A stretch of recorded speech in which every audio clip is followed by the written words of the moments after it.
Hi, everybody. This week we're going to cover quite a bit. We're going to look at drugs that affect the GI system and also drugs that affect the eyes and the ears. First up will be drugs that affect the GI system. All right, let's start out with a simple antacid like Tums or Rolaids. They act by neutralizing excess hydrochloric acid in the gastric juice and inhibiting proteolytic enzyme pepsin. And an antacid increases gastric pH from 1.5 to 3.5 and can reduce the concentration of gastric acid by 100-fold. So they can work exceptionally well in some people. Some antacids are comprised of an inorganic salt called aluminum hydroxide, and they neutralize hydrochloric acid in gastric secretions. That aluminum hydroxide is slowly solubilized in the stomach and reacts with the hydrochloric acid to form aluminum chloride and water. So it's a chemical reaction that takes place, and it inhibits the action of pepsin, increasing the pH. These don't go without complications, or not complications, but side effects. They can cause nausea, constipation, diarrhea, or headache. The ones that have magnesium in them can definitely cause diarrhea.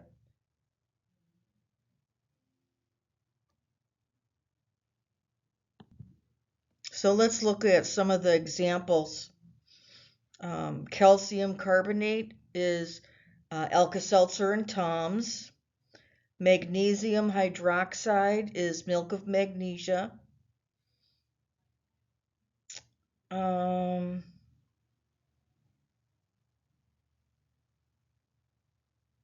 and then there's Gaviscon, Maalox, Mylanta, Rolaids, and Pepto-Bismol. Those are all different types of antacids. Okay, Gaviscon is an alginic acid, and Pepto-Bismol is a bismuth subsalicylate. Tums is probably the one that's used the most, and it's considered the safest because it's readily available and it doesn't come with any serious side effects. It's also going to give you some calcium, which is not necessarily a bad thing. What kind of drugs do you avoid when you're on antacids? Anything that can, if you're on a magnesium, um, trisilicate and magnesium hydroxide can bind to drugs like tetracycline and fluoroquinolones, interfering with the absorption. So if you're on a fluoroquinolone or a tetracycline, you want to avoid those types of antacids for sure.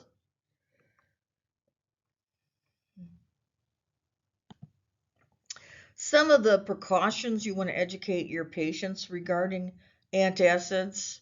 They can affect how well other medications work. So do not take other medicines within 2 to 4 hours of taking an antacid. You can drink alcohol while taking antacids, but alcohol can irritate the stomach and make your symptoms worse.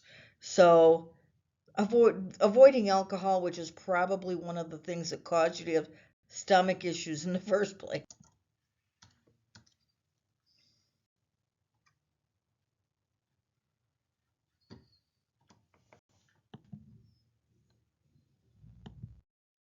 All right, we're going to talk about antidiarrheals. The five most common are loperamide, and that's one of the most common. Um, Diphenoxylate, which is similar to loperamide, cholecystramine, codeine sulfate, and Pepto-Bismol.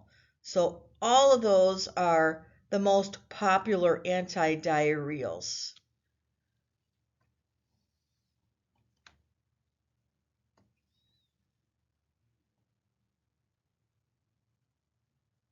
The most common you'll see is loperamide and bismuth, which is Imodium and Pepto-Bismol. So those are the most common that you'll see.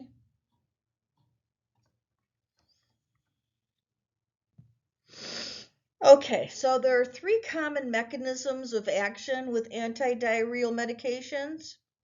Absorbents, which help eliminate the toxin or bacteria from the GI tract. Antimotility agents, which slow peristalsis. And probiotics, which help to restore the normal bacteria found in the lower intestine. So the most common antidiarrheals work by decreasing the flow of fluids and electrolytes into the bowel and slowing down the movement of the bowel to decrease the number of bowel movements. And this allows fluid to be absorbed into your body, which results in less diarrhea and more formed stool. When we're looking at loperamide, the pharmacodynamics, it prolongs the transit time of the intestinal contents. So it reduces daily fecal volume and increases the viscosity and bulk density. It diminishes the loss of fluid and electrolytes, and tolerance to this antidiarrheal effect hasn't been evaluated, to tell you the truth. All right, let's see.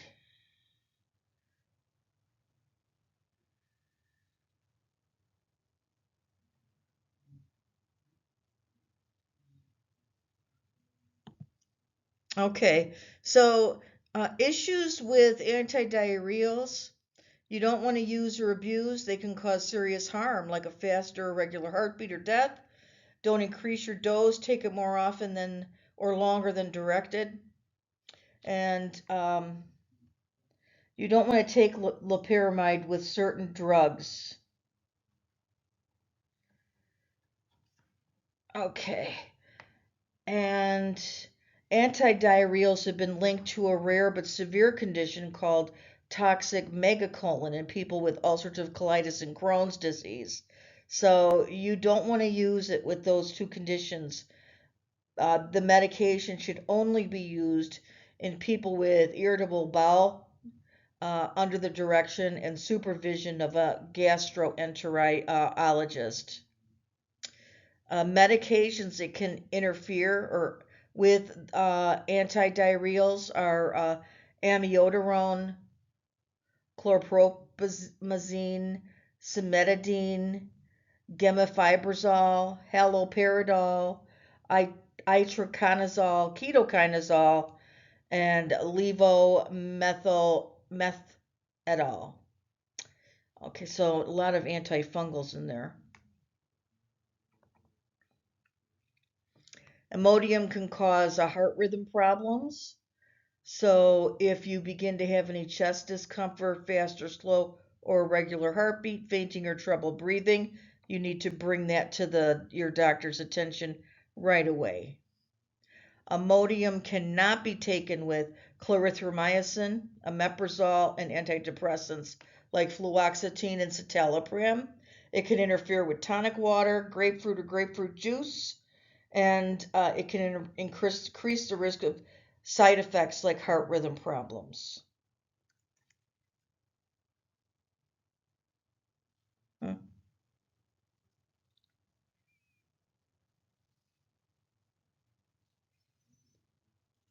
So you got some drugs that can definitely interfere when they're taking Imodium. So you want to make sure that you are watching the patient closely if they're on loperamide for an extended period of time.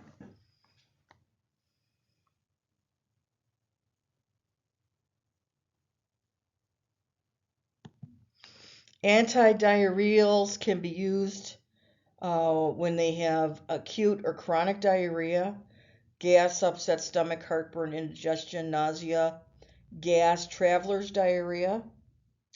Those are typically conditions where those medications are taken. When looking at the rational drug selection, when you're looking at any drug, and antidiarrheals it's not specific to antidiarrheals, um, but rational prescribing, when you want to ensure that the selection is just not as simple, oh, he's got diarrhea, I'm going to give him Imodium, but you have investigated and identified that this is the best drug and the safest drug for what the patient has. And you have to take all of the variables in account. Um, if the patient is on specific meds, you may have to take them off, put them on something else. Or maybe Imodium is not the drug of choice. It's got a lot of side effects or a lot of health precautions. So, a lot of things to think about when you are prescribing medications. It's not just as easy as a cookbook where it says diarrhea and you say Imodium. You have to put some thought into it and ensure that you are prescribing the most effective and the safest medication for what is going on with the patient. All right, let's talk about histamine 2 receptor antagonists. I love these drugs. They work so well. And these drugs are Tagamet, Pepcid, Zantac. Zantac was taken off the market a couple of years ago, but they reformulated it, and it's actually the same med as Pepcid now.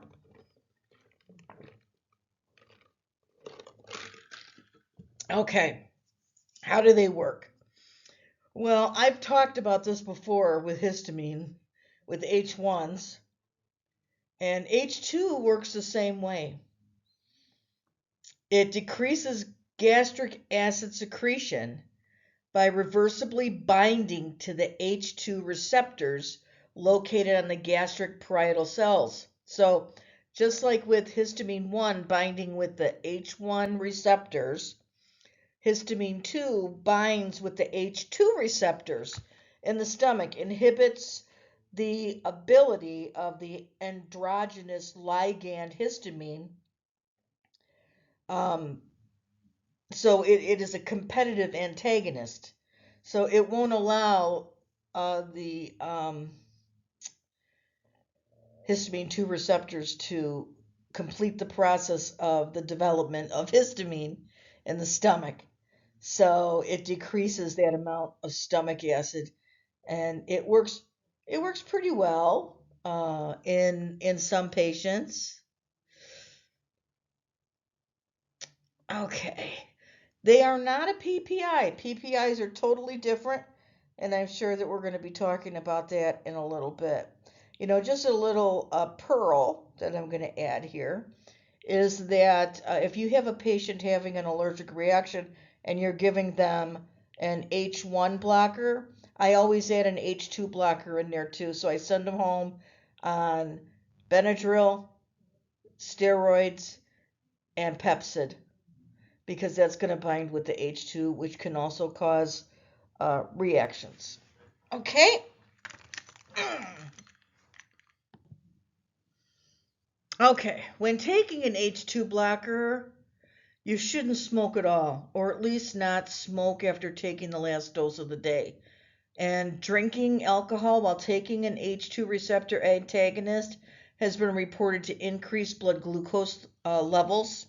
So you want to make sure that you're very careful about what you take. Um, we want to monitor the patient's response to the drug. Has there been relief of the GI symptoms? Monitor for any adverse effects, which can include dizziness, confusion, hallucination, GI alterations, cardiac arrhythmias, hypotension, or gynecomastia, where men grow breasts. Oh, but that's not going to happen quickly. That takes quite some time. The most common side effects, um, they're very uncommon, but it can cause minor diarrhea, constipation, fatigue, drowsiness, headache, and muscle pain.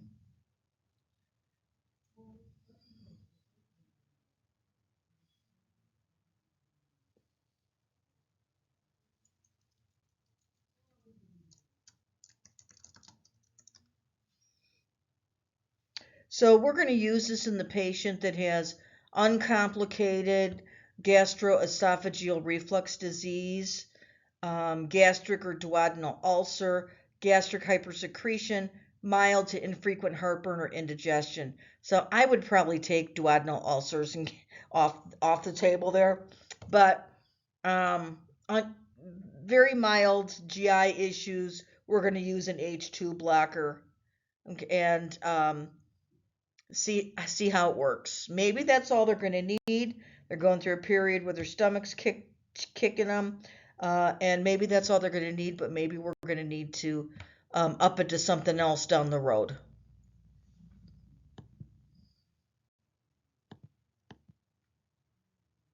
Okay, let's talk about protein pump inhibitors. And these are the PPIs. They're very commonly used. These are omeprazole. Protonix is a prescription. You see them in the store. They're readily used. People take them all the time, which maybe they shouldn't, because it can long-term uses we're finding may not necessarily be the best for PPIs, but they can be very helpful for people who suffer from chronic issues. So what does it do? It blocks gastric acid secretion by irreversibly binding to and inhibiting the hydrogen potassium ATPase pump that resides on the luminal surface of the parietal cell membrane. So it prevents gastric acid secretion. So where the H2s, they kind of suppress it a little bit. They don't make it as this one stops it. So it works really well for people who suffer from chronic gastritis. So the FDA approved indications for use of these meds are the healing of erosive esophagitis, maintenance of healed EE, treatment of GERD, risk reduction for gastric ulcer associated with nonsteroidal anti-inflammatory drugs, Heliobacter pylori, which this is just one part of the treatment, and also for those who suffer from Barrett's esophagus. So that's what we typically use these drugs for.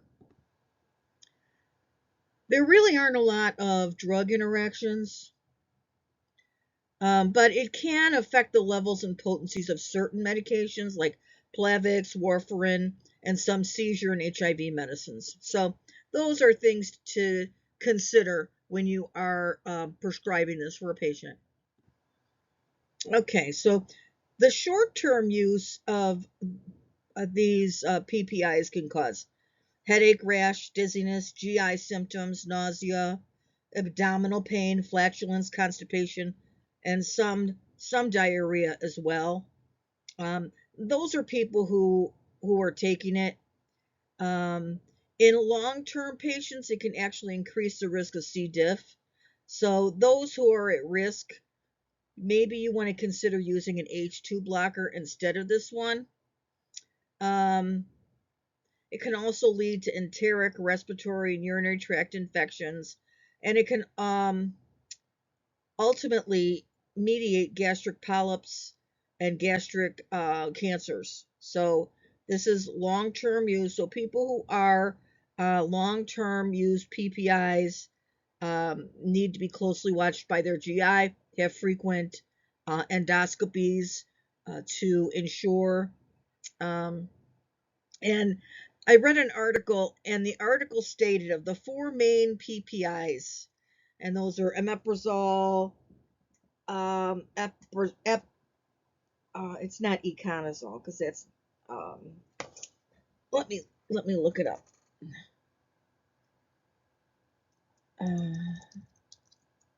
It's escaping me now. Oh, pantoprazole, lansoprazole, omeprazole, and there's one that I've never seen used.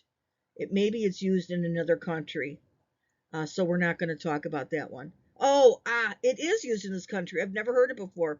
Acefex. The generic name is rabeprazole. So I've never heard of that one before. It's not used often, but it's a really good drug. But anyway, the research article that I read stated that there is no clinical difference between the use of any of the four most popular PPIs. So ultimately, it really doesn't matter which one you choose. I would choose the one that costs the least for our patient. All right, let's talk about laxatives and how they work. So you can't just put them all in one category because there are too many of them. All right, we have the bulk forming laxatives like Metamucil, Citracel. These agents retain fluid in the stool, increasing stool weight and consistency. And that's psyllium, dietary fiber, and methylcellulose. Those are common examples. The methylcellulose is um, palatable to patients because it dissolves completely. So it's important for those taking these forming agents to increase their fluids. If they don't drink enough fluids, they're going to end up with bloating and they can actually end up with a bowel obstruction. Okay. Next is osmotic agents. This class of medications is poorly absorbable and draws water into the lumen of the bowel. It is examples of this are milk of magnesia, lactulose, sorbitol, and prokinetic agents. Cisapride and tegaserod work as agonists of 5-hydroxytryptamine receptors, and they work on intrinsic neurons, releasing acetylcholine and inducing mucosal secretion. But this has been withdrawn from the market, so forget about that one. Lubricants like mineral oil aids in the passage of stool by its lubricating action. Stimulants stimulate the myenteric plexus and the Obach plexus, increasing intestinal secretions and motility. They decrease absorption of water from the lumen of the bowel. And this is senna, cascara, and sodium picosulfate. All right. And you can also get these in herbal teas and remedies. Um, what else do we have here? I don't see any that we're going to be using or do a lot. There's peripherally acting mu opioid receptor antagonists. These are used in opioid-induced constipation and block the mu opioid receptors in the GI tract, restoring the function of the enteric nervous system. That's interesting because I know that that is really a terrible thing for people who take opioids on a regular basis. So laxatives are available in different strengths and formulations as we discussed with the drugs that are out there. Okay. Adverse effects. Osmotic agents like lactulose can cause bloating, nausea, vomiting. Stimulant laxatives can cause abdominal pain. Mineral oil can cause aspiration and lipoid pneumonia. Osmotic agents like magnesium can cause metabolic disturbance, especially when there's a renal impairment. So you shouldn't be using those with patients who have chronic kidney disease. Osmotic agents result in volume load and should be used in caution with people who have renal or cardiac dysfunction. And long-term stimulant laxative use is correlated with the loss of hostile folds in the colon. And this could indicate neuronal or muscular injury caused by these agents. So it could end up causing long-term damage to the bowel. Okay. Contraindications, hypersensitivity, or any reactions. Patients should avoid laxatives during pregnancy. Bulk laxatives are considered safe, and stimulants are second line. Contraindications to bulk forming agents are bedridden patients with altered cognition. Psyllium agents are contraindicated in those with allergic reactions. Use lactulose cautiously in pediatric patients, debilitated patients, patients with hepatic impairment, and older patients. And I think that those are the most common. Um, Laxative abuse is not uncommon, and you'll see this in patients who suffer from anorexia or bulimia. And so you need to consider that in patients who may be at risk. So toxicity and abuse are out there with laxatives. So things to consider. All right, so now we're done with GI and we're going to move on to eye and ear. All right, ophthalmic anti-infectives. So when you look at this, or at least me, the first thing I think of is conjunctivitis or pink eye, because I have so many patients that have conjunctivitis. And this is, I call this pink eye season. I must be seeing at least 3 cases a day. And so the pharmacodynamics for pink eye is pretty easy. We want to stop the bacteria from growing by preventing them from using amino acids and other organic compounds to synthesize certain proteins and folic acid. So that's what we're dealing with. Antibiotics all have different mechanisms of action, okay? And we want to use the drug that is going to do the job that we need to get done, all right? Now,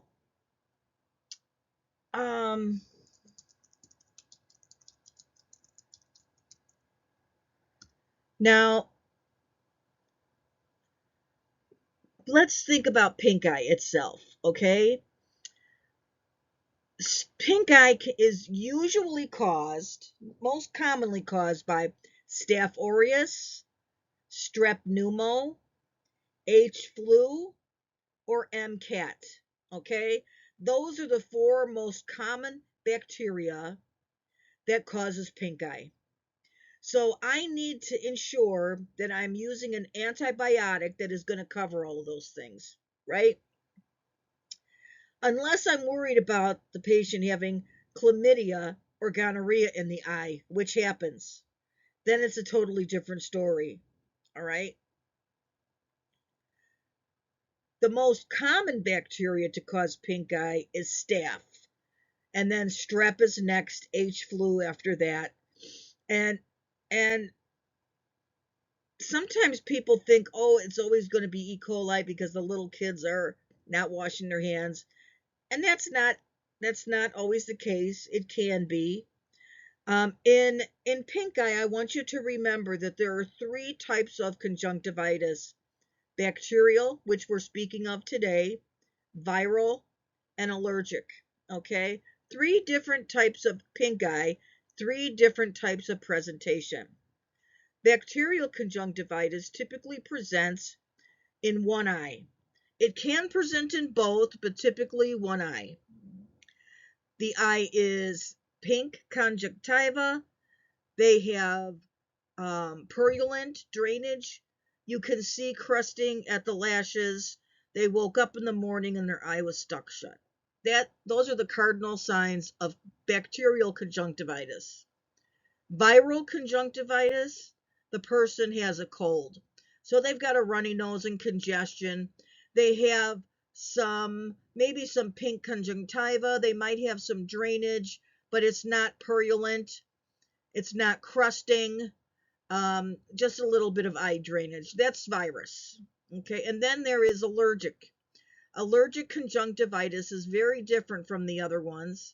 Your eyes are itchy. So you've got itchy eyes. It's most commonly in both eyes. The conjunctiva is pink, and your eyes look really irritated. You may also have dark circles underneath each eye. Those are the cardinal signs of allergic conjunctivitis. And there are great drops out there now that they didn't have out before that work for the allergic conjunctivitis. Pataday is one. It just came out on the market. It's a little on the pricey side, but it works really, really well for allergic conjunctivitis. Viral conjunctivitis, they've just got to suck it up and wait for the cold to go away. Use warm or cold compresses, whichever feels better. And with the bacterial conjunctivitis, we're going to prescribe an eye drop for them. All right? So now let's get down to the treatment of conjunctivitis. And the most common bacterial eye drops used. All right, let's see.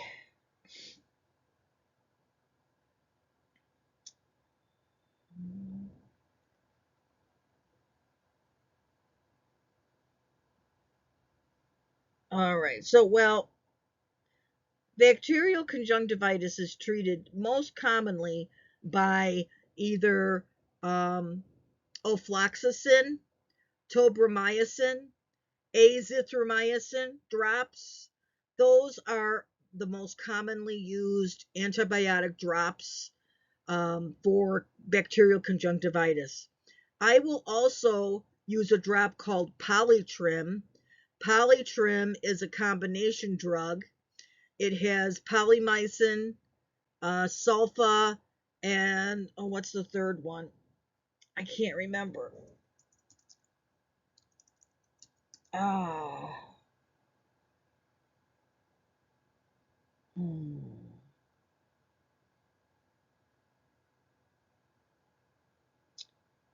But I use this one because it's cheap, but it's got sulfa in it. So if the patient is allergic to sulfa, they cannot use it. Okay?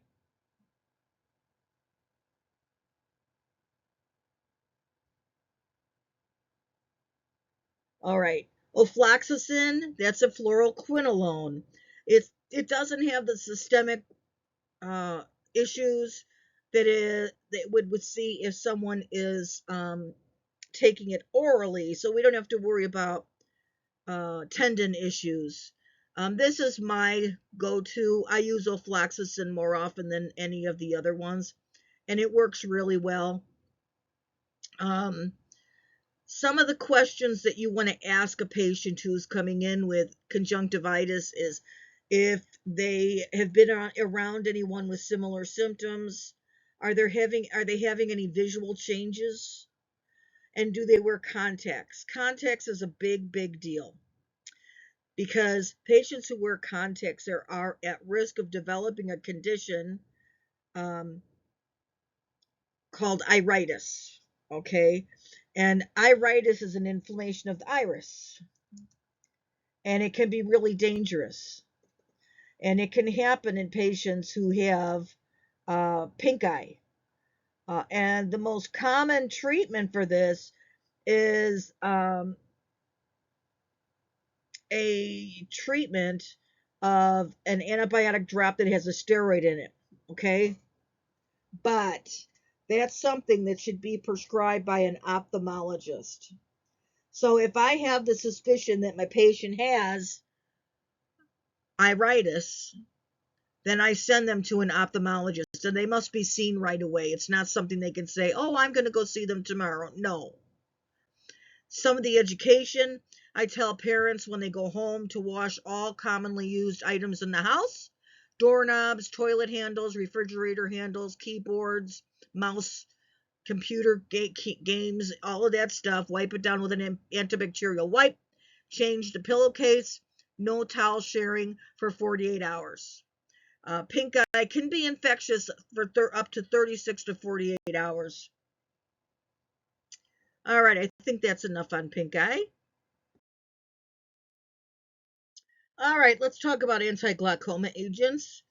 Now, this is not my specialty, so I don't prescribe these drugs, but I get a lot of patients who come in who are on these drops.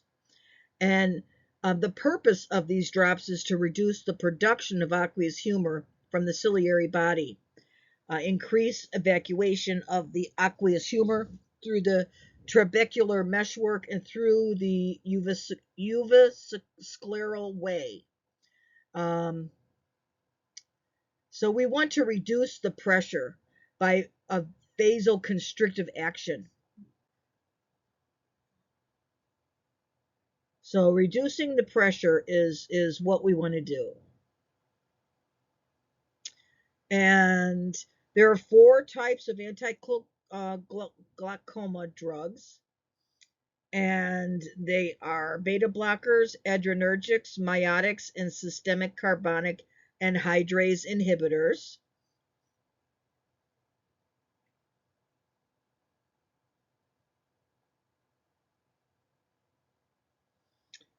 Okay.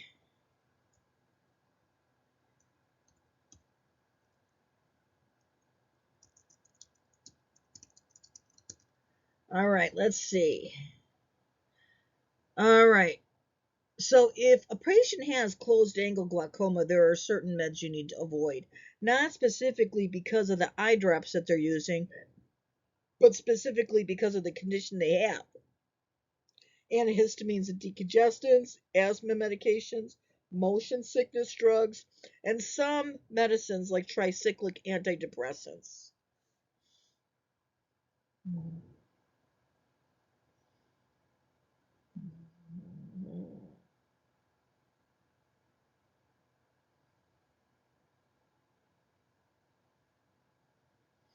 Prostaglandins like Zolantine and Lumigan are the most commonly used eye drops for glaucoma.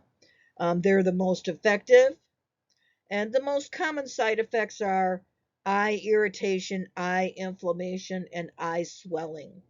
So, not a lot of things. Um, you want to advise your patients that they want to lower their intraocular pressure, and the eye drops are going to help to do that. But there are other methods like eating a healthy, balanced diet, exercise, reducing caffeine, elevate head by sleeping. All right. All right. So, this is what we were talking about before with the anti inflammatory agents for eyes. And the most common drugs used for ocular allergies in the acute phase, especially, is corticosteroids.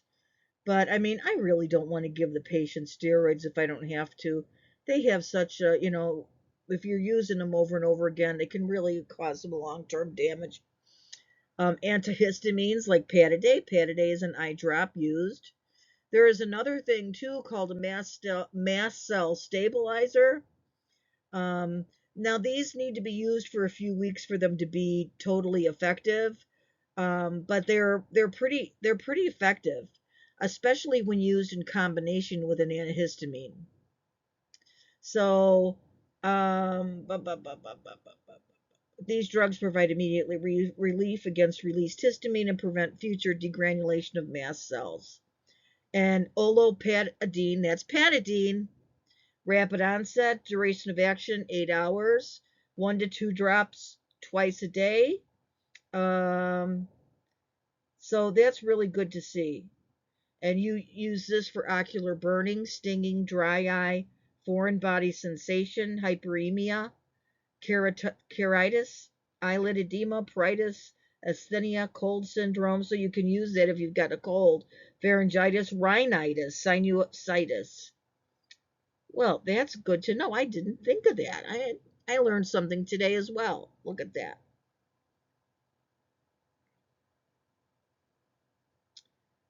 Okay.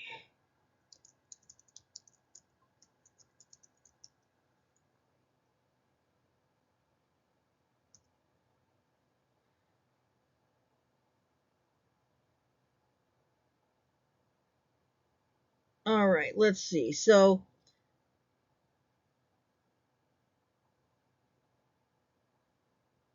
oh, hold on a second.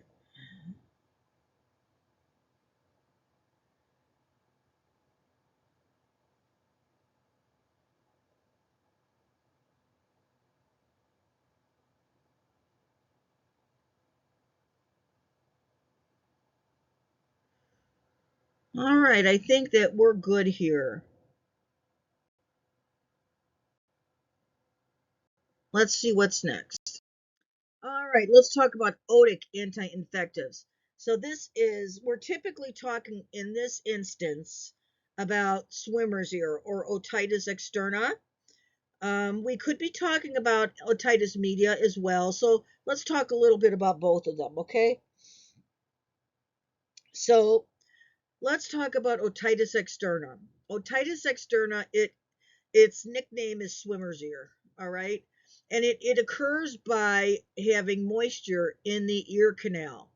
Now think about it. That outer ear canal is dark and warm and moist. Perfect breeding ground for bacteria. And so, especially if you've been swimming and water's gotten in your ear, or even it can even happen from taking a shower, uh, even better for the bacteria. So they can grow and multiply and cause an infection in your ear. And it's very, very painful. So when I go to look inside an ear of a patient who has otitis externa, typically when I take the tragus and pull, it hurts. Ow! I take the otoscope and look in the ear, and the ear canal is narrow. There may be exudate in there. The tympanic membrane looks fine. It's the outer ear canal that doesn't look good. Sometimes when I look in the ear canal, there's exudate in there, but the exudate is white and fluffy looking. That's weird, right? That means the patient has a fungal infection. So I'm going to use a totally different drop, okay? With a fungal infection, the drop you're going to use is acetic acid. That is what's going to take care of a fungal ear infection. Now, if you have a bacterial ear infection, you're going to use, what I like to use is Ciprodex. Ciprodex is Cipro, and it also has a steroid in it. And I like to use that one because it will reduce the inflammation in the outer ear canal, thus assisting with pain relief. Of course, I'm going to advise Tylenol and ibuprofen for pain relief as well, but the steroid will help. The one caveat to this, if there is any risk or thought to there being a ruptured tympanic membrane, you cannot use Ciprodex. You can only use Cipro. So you never want to use a steroid in an ear that is suspicious for having a ruptured tympanic membrane. It can cause deafness. So we don't want to do that, okay? There are other ear drops that you can use. The most common are the same ones you use for your eye. Azithromycin, all of those. We can use those. No penicillins, no cephalosporins, no. Those are not eye drops or ear drops. None of that. Okay? Now let's talk about a middle ear infection. Well, a middle ear infection is an ear infection that occurs on the other side of the tympanic membrane. So when I look in the ear in the otoscope, I see the tympanic membrane, which is typically this nice gray glossy membrane. And I can see the bony prominences of the other side. Now, once in a while, I'll look and I'll see, and I can see fluid on the other side. It may look like little bubbles. It may look like areas of gray or yellow, and that means that the patient has fluid in the middle ear, typically from a cold or allergies. When a patient has cold or allergies, their entire sinus system swells. When it swells, it enables or it makes it very difficult for fluids to drain as they normally would. Fluid in the middle ear drains out of the eustachian tube into the maxillary sinus or down the back of your throat. And it's not able to do so if the tube is swollen too much. Maybe a little can come out, but not a lot can come out. Now that is creating the perfect breeding ground for bacteria to grow and develop. Because what does bacteria like? Dark, warm, moist places, right? So when I look in the ear, if the tympanic membrane looks red, sometimes it looks blown out. It looks like it's pushing out. Uh, Typically, when you put the otoscope in, the patient's going to elicit a pain response. Okay, those are all signs of an otitis media or a middle ear infection. And that is going to be treated in a child 45 to, no, with a child 80 to 90 milligrams per kilogram per day. Okay, so you would need to figure out that dose, and we'll get there, don't worry. 80 to 90 milligrams per kilogram per day with a maximum dose of 875 milligrams every 12 hours. That's the max.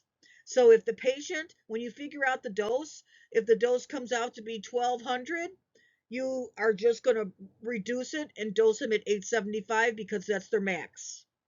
That's for kids. With adults, I typically treat with 875 amoxicillin if they're not allergic.